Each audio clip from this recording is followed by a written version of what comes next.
The David Pakman Show at davidpakman.com. Welcome to the bonus show. You know, over the years, we've talked a lot about so-called conversion therapy. This is therapy where usually it's not therapists, it's people using the word counselor or some other unregulated term can, quote, fix one's homosexuality through a process that they call therapy. Sometimes it has other names. And this has been outlawed on children in a number of different states. This is a practice that has been widely admonished by, anyone with any connection to actual, fields of psychology, sociology. I mean, just anybody who knows anything has denounced this field as quackery and extremely damaging. And quite frankly, not really surprising. We've now learned that the founder of one of the nation's largest conversion therapy programs is gay, and he's now apologizing for the role that he played in this entire thing. His name is McCrae Game, and he ran Hope for Wholeness in South Carolina. And this is one of those organizations that will counsel you, and I use that term extremely loosely, counsel you out of being gay. He now says he's gay. He was wrong for his role in conversion therapy. He regrets causing harm. He regrets promoting this to parents and all of this other stuff. And listen, whenever this happens, Pat, it's like, okay, he's doing the right thing and taking responsibility. The problem is that this doesn't solve the problem of conversion therapy, because others will say, this guy was the wrong guy to do it because he's gay. If you actually look at real conversion therapy, where the therapists aren't gay, it does work. This guy was wrong to do it because he was lying about who he was. Or they'll defend it no matter what. I just feel like this is a pretty common thing where the people running these gay conversion therapy programs are gay themselves. Maybe it doesn't happen a majority of the time. Maybe it's not a majority of those people running the programs that are gay, but, more so than the average population, I think. I don't know if there's an easy way for him to right the wrong here. It's not like something that you can just do with a Facebook post. I think it has to be done over time, where he is continually contributing and helping out to LGBT groups. It's like a long path towards redemption here, and I'm glad that he's starting to embark on it, but it's going to take a long time. Yeah, there are a number of people that were formerly involved with these gay conversion therapy places that have since come out as gay. And the thing is, they don't all denounce the practice. There are those who come out as gay and say, I still think that what we were doing was the right thing. I wish I weren't gay. It's bad to be gay. And I think we were doing the right thing. But the truth is, I am gay myself, which is also kind of a weird thing, because it's almost like a self-blame thing where they say, I'm a part of the problem. It just wasn't, it didn't work. And I'm not the one who should be doing it because clearly it failed on me. This is just, it's so tragic that this is still a reality on our planet, that this is still something that one would even seek to do. And I wish I could say that this is something of a small improvement, but it's like, okay, this one guy regrets it, but it's still a massive problem. And unfortunately, too many parents also fall for it and think, yeah, this is what my kid needs. Yeah, and it's such a strange thing to obsess over. Like, if someone's just living their life, shouldn't you be able to, let them do that? Why do you have to get so involved? Why do you have to take this up as an issue that you want to focus on in your life? Well, if they it see doesn't it really as seem sinful, to make sense to me. If they see it as sinful, if they see it as we can save people, like, I understand how if you buy into the worldview that some of them espouse, it would make sense. Like, if you believed people were damning themselves to hell for all of eternity and you could counsel them out of that, I guess if I sincerely believe that, I would maybe be doing the same thing. It's just like, that's the problem, that's the mindset of a lot of these people. Yeah, and I guess it's just hard for me to put myself into that mindset, and I think it's hard for a lot of people to put themselves into that mindset, and maybe that's why you get these suspicions that maybe those people running the programs are gay themselves, which sometimes is true, like in this case, and sometimes it's not true. So it's kind of a mix. We have once again House Democrats wanting to look into Donald Trump's hush money payments to multiple mistresses. This includes Stormy Daniels and Karen McDougal. And Democrats are saying they're planning hearings on whether those hush money payments, on the hush money payments and the details of them and the legality. And this is sort of like not big news in the sense that Democrats have been interested in looking into this for a long time. The reason it's now getting more attention is that the two mistresses themselves, Stormy Daniels and Karen McDougal, may actually be heading to Washington, D.C. to testify. And that would be a change. The House Judiciary Committee is planning on holding hearings on these payments. And the payments were, of course, made in advance of the 2016 election, clearly with the goal of keeping these two women quiet in the lead up to the 2016 election.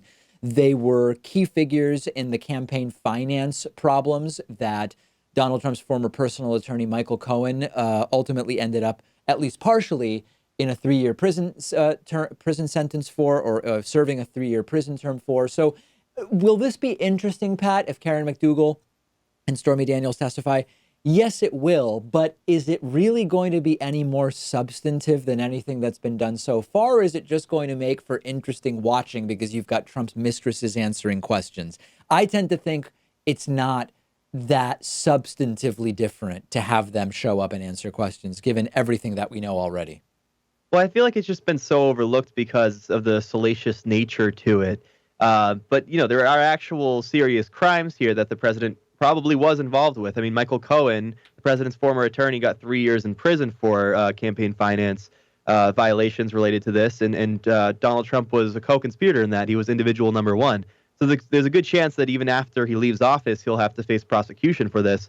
And it just seems so clear cut, right? I mean, you have the trail of evidence. It's right in front of everyone. With some of the other stuff like, the Russia scandal, money laundering, all the other allegations made against the president, you have to make some inferences. Not all the evidence is there. This is such a clear-cut example. I didn't know why Democrats and more people didn't pay more attention to this earlier. I guess because it is salacious and we want to just kind of leave that to his personal life. And maybe Democrats and liberals are willing to, kind of overlook that stuff because typically it doesn't have to do with how you are serving in your office and that sort of thing. But if you're breaking a law associated with the scandal, that is worth looking into, I think. I disagree. I think that because of the salacious nature, it was more interesting for media outlets and for all sorts of people. And the pictures of Stormy Daniel and Karen McDougal. The only question I have is a practical one, which is you just laid out so much of this of the situation because we already know it. So the question some people are asking, and it's a reasonable question, is what else are we going to learn from this? Like, what is there that we don't know? We basically have all of the information already. There are some who take the position that because Democrats are sort of spinning their wheels and not getting anywhere with other investigations, they are taking this one, which is much more solid, as you say, and making it front and center. But again, the question is, will we learn anything new and will any of it be actionable? And I don't know that the answer is yes. Yeah, and I don't even know if you have to learn anything new because, like I said, I think you have everything in front of you. I think it's all there, but it keeps it in the news. It keeps it relevant. It keeps people paying attention to it, as I think they should. And, there's also like the hypocrisy angle, of course, because Republicans impeached President Clinton over a scandal, over a crime, perjury related to sex, right? A sex scandal.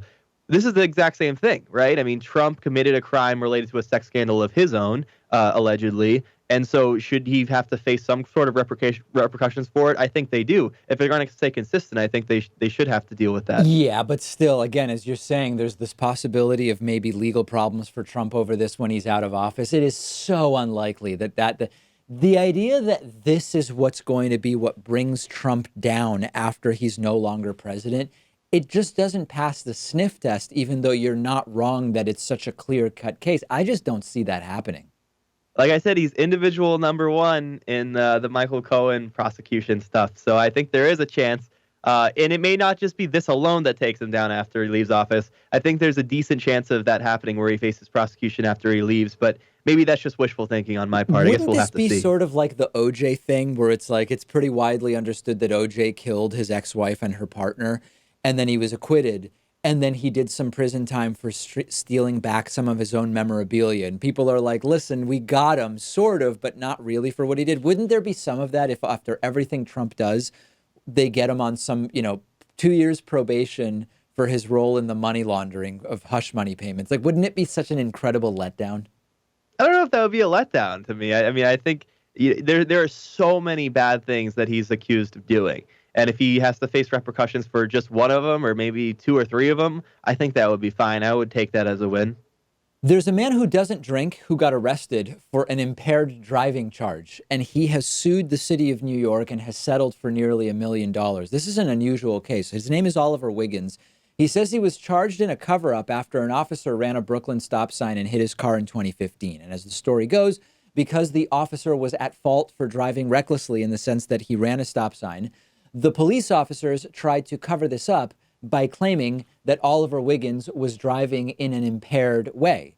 That being said, he tested negative for all drugs and alcohol, and later prosecutors dismissed the charges. He says, however, that because of those initial charges, his driver's license was suspended. His insurance company wouldn't cover the car repairs that his vehicle suffered as a result of that accident, and that he injured his arm as well.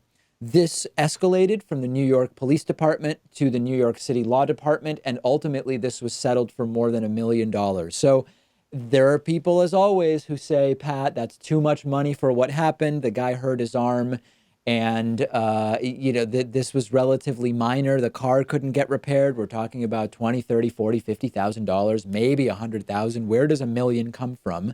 But I understand that the police are in a unique role where they are supposed to be the good guys. And I understand that there's tons of incidents we cover where the police don't act as the good guys. But I believe that they need to be held to a standard where when they do something wrong, trying to cover it up in this way cannot be allowed, and they deserve to suffer the consequences for it. Now, that being said, the $1 million is not coming from the individual officers who did it. It's, again, one of these things where we talk about, big corporations have people who do things wrong, and then the people are unscathed and the corporation cuts a check for a fine. Does that really change future behavior? I don't know. But I understand the $1 million, actually. Yeah, it does sound pretty high at first glance, but I think it's somewhat reasonable. I mean, you have to first off, of course, add the cost of the damages when it comes to his car and when it comes to his medical bills. And then after all that, you have to give him something on top of that because, this hurt his reputation. Just being arrested, that's something that can follow you for life. If you're applying for a job, you may have to answer to that. And even if the charges are dropped, that's something that's going to follow you. And so I think he should have some sort of compensation for that. And also just the fact that the police are supposed to be held at a higher standard. I think that the city has to take some responsibility for that because he's representing the city, the officer is. And if he's going to do something like this, where is essentially framing the person, trying to get him in trouble over something that he didn't do or wasn't responsible for, that reflects badly on the cop, that reflects badly on the city, and you have to have some sort of punitive damages for that. So I think it does sound pretty reasonable. $1 million, maybe it's a little bit too much. Maybe I'm thinking more like $500,000, but I'm not totally shocked by this number. Now imagine for a second if the driver had one drink and had more than 0 as his blood alcohol level, but still within the legal limit.